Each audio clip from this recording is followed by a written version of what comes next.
Alright investors, आज हम देखेंगे इंडिया जेलेटिन एंड केमिकल्स के technicals, valuations and financial health. Business के बारे में जानने के लिए आप कार्ड पे क्लिक कर सकते हैं। वीकली चार्ट्स पे कंपनी एक शानदार अप ट्रेंड में है। सिंस जून 2022 डेली चार्ट्स पे ब्रेकआउट आएगा 440 के पार एंड कंपनी का पहला सपोर्ट 334 के आसपास है एंड नेक्स्ट सपोर्ट 184 के पास है। एंड सिंस ये माइक्रो कैप है, you have to be patient. अगर आप 50% ड्रॉडाउन नहीं पचा सकते हो देन आपको माइक्रो कैप से दूर रहना चाहिए। That is the reality of investing in small companies. चलिए देखते हैं कि कंपनी मेरे हिसाब से ओवरवैल्यूड है या अंडरवैल्यूड। डीसीएफ मॉडल में मैंने कंपनी का ग्रोथ रेट 5 साल के लिए 18% रखा है एंड देन इवेंचुअली 12% पे कंपनी आके सेटल हो जाती है। दिस इज बेसिकली बिकॉज ये सेक्टर में ज्यादा कूदफान नहीं होती है, स्लो सेक्टर है in terms of fundamentals. Company के मार्जिन्स थोड़े हाई लग रहे हैं and I have settled for 16% margins which seems manageable for the company. Company का री इन्वेस्टमेंट रेट अभी काफी हाई है and I have bought it down to industry averages. इनका cost of capital despite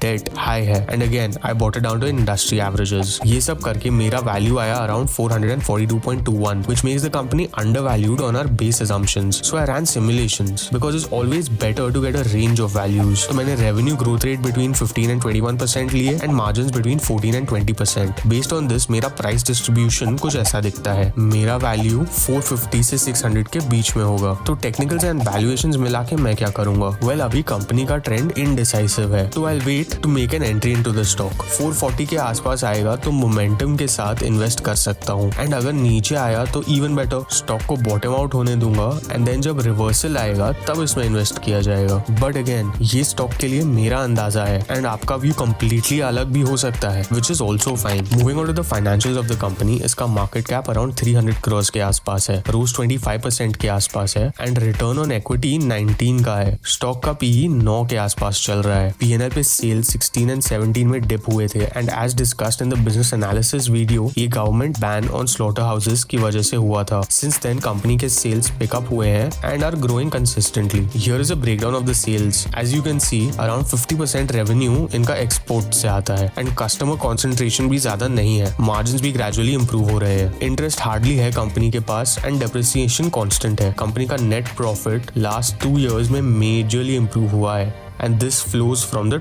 top. Balance sheet पे company के reserve strong है and इनकी borrowing 0 थी एंड सिर्फ ये साल इन्होंने बोरोइंग्स बढ़ाई है which is a good thing as ये इन लाइन है एंड फिक्स्ड एसेट्स परचेज करने की तरफ इन्वेस्ट हुए हैं। कैश फ्लो में ऑपरेटिंग कैश फ्लोज में सिग्निफिकेंटली इंप्रूवमेंट आया है। इन्वेस्टिंग कैश आउटफ्लो हुआ है फिक्स्ड एसेट परचेज करने की वजह से एंड फाइनेंसिंग में डेट लेने की वजह से कैश इनफ्लो हुआ है। रेशियोज में डेटर डेज 1 महीने के आसपास है, इन्वेंट्री डेज 6 महीने के आसपास है which is high and days payable 1.5 से 2 महीने के आसपास है। कंपनी का कैश कन्वर्जन साइकिल 3 से 5 महीने के बीच में है and working capital days improve हुए हैं। कंपनी का रोज सिग्निफिकेंटली बढ़ा है। प्रमोटर्स की शेयर होल्डिंग रिलेटिवली कांस्टेंट है। डीआईआईज का बहुत कम स्टेक है एंड पब्लिक का स्टेक अच्छा खासा है। You should check out one of these 2 playlist next and I will see you in the next one.